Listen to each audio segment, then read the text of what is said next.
For those who don't know, my name's Ruth Cadbury. I'm the Member of Parliament for Brentford and Isleworth, which is the eastern half of the borough of Hounslow. So you're in my constituency, and welcome. Prior to being elected to Parliament, I was a senior Hounslow councillor for about 25 years and have had lead responsibility for children and education, regeneration and so on, although actually never adult health and social care, but I picked up quite a lot over the years, and certainly through casework as a councillor trying to fight for service improvements or specific services for constituents who have MND or are caring for people with MND. I came across the association and your advisors who were helping the families. So it was a delight to be invited to the association and to come back again this year. And also, I'm aware of the work that the association does with MPs, and I'm sorry I wasn't able to attend the meeting in Parliament earlier in the year. There is so much going on in Parliament, and I usually am double or triple booked, and then if I'm speaking in the chamber, I'm stuck, because you're not allowed to leave the chamber until you're called.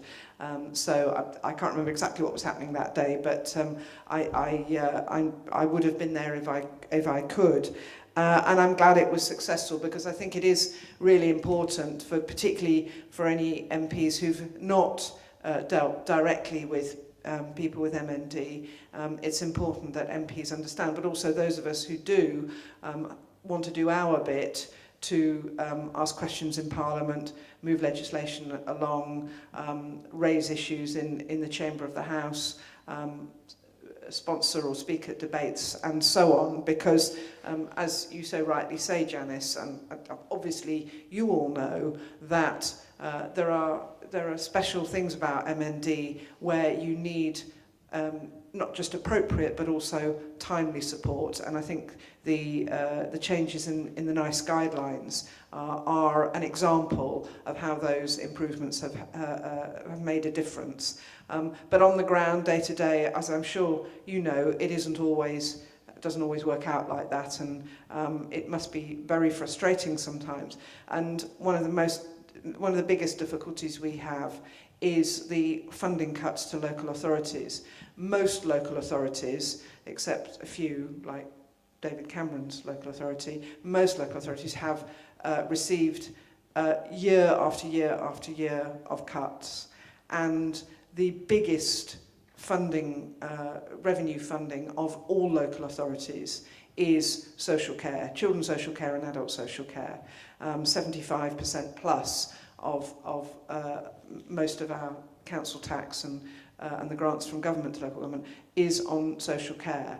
And so therefore, these are the services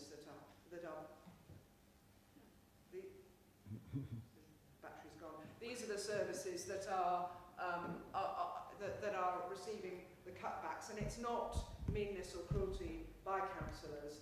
It's the situation they're in, and of course, universal services like rubbish and road maintenance and so on. Everybody sees, everybody notices when they get cut, and yet they're actually only a small proportion of council funding.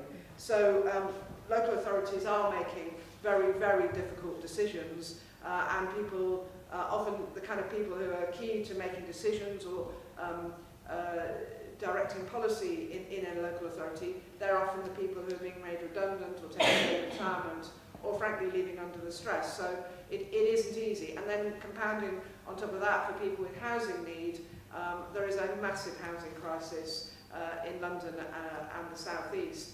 And again, the chances are that the availability of appropriately designed council or social rented housing is shrinking and shrinking. And of course, the demand for that small pool of housing is getting bigger and bigger. So I know, it's I don't like coming to kind of bring doom and gloom, but I think it is important to understand the context in which people in the public sector are having to make such difficult decisions.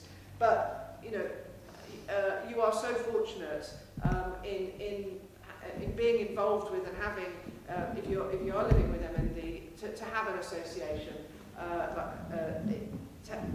You're so fortunate in having the MNDA, and I would like to congratulate all of you for all that you do, and add my thanks to Janice's, to all of those volunteers who put so much time and effort in fundraising, supporting those who have MND, contributing to the lobbying, the campaigning, the publicity, and so on. So thank you from all of us to all of you.